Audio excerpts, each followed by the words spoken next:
ನಮಗೋಸ್ಕರ ಕಾಲಾವಕಾಶ ಕೊಡೋದಕ್ಕೆ ತುಂಬಾ ಥ್ಯಾಂಕ್ ಯು. ಬಟ್ ನಾನು ಚಿಕ್ಕವನಿದ್ದಾಗ ಈ ಊರಿಗೆ ಬರ್ತಿದ್ದಾಗ ಈ ಹಬ್ಬಕ್ಕೆ ಅಂತಾನೆ ಬರ್ತಿದ್ದೆ. ಅವಾಗ ಹೋಗ್ಲಿ ಅಥವಾ ಪೂರ್ತಿ ಇಲ್ಲೇ ಇರ್ತಿದ್ದೆ, 4-4 ದಿವಸ ನಾನು ರಜಾ ಹಾಕಿ. ಬಟ್ ಈ ಮಟ್ಟ ಈಗ ಇನ್ನೊಂದೇನು ಅಂದ್ರೆ ಪ್ರತಿಯೊಂದು ಸಾಂಸ್ಕೃತಿಕ ಕಾರ್ಯಕ್ರಮಗಳು ಬದುಕಿರೋದೇ ಇಂಥ ಹಳ್ಳಿಗಳಿಂದ ಮೇನ್ ಆಗಿ. ಈಗ ಈ ಪ್ರತಿಯೊಂದು ಮೊಬೈಲ್ ಕೈಯಾಗಿರೋದ್ರಿಂದ ಅಥವಾ ಮತ್ತೆ ಇನ್ನೊಂದೇನೋ ಈ ಟಿವಿ ಬಂದಿರೋದ್ರಿಂದ ಈ ನಾಟಕ ಅನ್ನೋದೇನೇ ಮರ್ತೋಗ್ಬಿಟ್ಟಿರೋ ಜನ ಎಷ್ಟೊತ್ತು. ಈಗ ಆಲ್ಮೋಸ್ಟ್ ನೀವು ನೋಡೋದಾದ್ರೆ ಬೆಂಗಳೂರಿಗೆ ನಾಟಕ ಅನ್ನೋದೇ ಗೊತ್ತಿಲ್ಲ ಜನಗಳಿಗೆ, ಎಷ್ಟೋ ಜನಗಳಿಗೆ. ಈಗ ಉಳಿಸ್ತಿರೋದೆಲ್ಲ ಪ್ರತಿಯೊಂದು ನಿಮ್ಮ ತಾವರಗಂದಿ ಗ್ರಾಮಸ್ಥರಿಗೆಲ್ಲರಿಗೂ ಧನ್ಯವಾದಗಳು.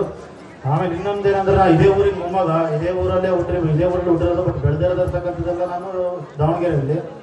ಬಟ್ ಏನು ಕೆಲವರು ಏನೋ ಅಂತಾರಂದ್ರೆ ಏನು ಅವ್ರ ಅಪ್ಪ ನಮ್ಮೂರನ್ನು ಅವ್ನು ನಮ್ಮೂರಲ್ಲ ಅಂತಾರಂತೆ. ಆದರೆ ನಾನು ಎಲ್ಲೇ ಇದ್ರು ಮೂಲ ಇಲ್ಲೇ ಹುಟ್ಟಿಸಿದ ಅಪ್ಪ ಅಮ್ಮನ್ನ ಮತ್ತು ಮೂಲನ ಯಾವತ್ತೂ ನಾವು ಮರಿಬಾರ್ದು. ಅದು ಮರೆದ್ರೆ ಮನುಷ್ಯನೂ ಅಲ್ಲ ಅದು. ಆಮೇಲೆ ಇನ್ನೊಂದೇನಂದ್ರೆ ನಾನು ಎಲ್ಲೇ ಹೋಗ್ಲಿ, ಯಾವುದೇ ಸ್ಥಾನಕ್ಕೆ ಹೋಗ್ಲಿ, ನಿಮ್ದು ಯಾವ ಊರಂದ್ರೆ ನಾನು ಹೇಳೋದೇ ತಾವರಗಂದಿ, ಹರಪನಹಳ್ಳಿ ತಾವರಗಂದಿ ಅಂತ. ನಾನು ದಾವಣಗೆರೆ ಅಂತ ಹೇಳೋದಿಲ್ಲ, ನನಗೆ ಅದರ ಅವಶ್ಯಕತೆ ನನಗಿಲ್ಲ. ಯಾಕಂದ್ರೆ ನಾನು ಜೀವನ ಮಾಡಿರ್ಬೋದು, ಬಟ್ ಮೂಲ ಬಿಟ್ಬಿಟ್ಟು ನಾವೆಲ್ಲೇ ಕಡೆ ಹೋಗ್ಲಿಕ್ಕೆ ಆಗಲ್ಲ. ಆಮೇಲೆ ಇನ್ನೊಂದೇನು ಹೇಳ್ತೀನಿ, ಮುಂದೆ ಈ ಬಸವಣ್ಣ ಏನಾದರೂ ಒಂದು ನಮಗೆ ಅವಕಾಶ ಅನ್ನೋದು ಕೊಟ್ಟರೆ ಆ ವಿಧಾನಸೌಧದಲ್ಲೂ ಕೂಡ ತಾವರಗಂದಿ ಹೆಸರು ಹೇಳಿ ಪ್ರಮಾಣ ವಚನ ಮಾಡ್ತಾರೆ. ಅದನ್ನ ನಾನು ಹೇಳ್ತೀನಿ. ಆಮೇಲೆ ಇನ್ನೊಂದು ಎಲ್ಲೋದ್ರೂ ಕೂಡ ನಮ್ಮ ಎಕ್ಸಾಂಪಲ್ ನಮ್ಮ ತಾವರಗಂದಿ ಯೂತ್ಸ್ ಸ್ಪಿರಿಟ್ಸ್ ಬೇಕಪ್ಪ ಎಲ್ಲರಿಗೂ ಅಂತ. ಯಾಕಂದ್ರೆ ಇಲ್ಲಿರ್ತಕ್ಕಂಥ ಯೂತ್ ಸಿಗಿರ್ತಕ್ಕಂಥ ಸ್ಪಿರಿಟ್ಸ್ ಯಾರೇ ಯಾವ ಊರಲ್ಲೂ ನಾನು ನೋಡಿದ್ದೀನಿ.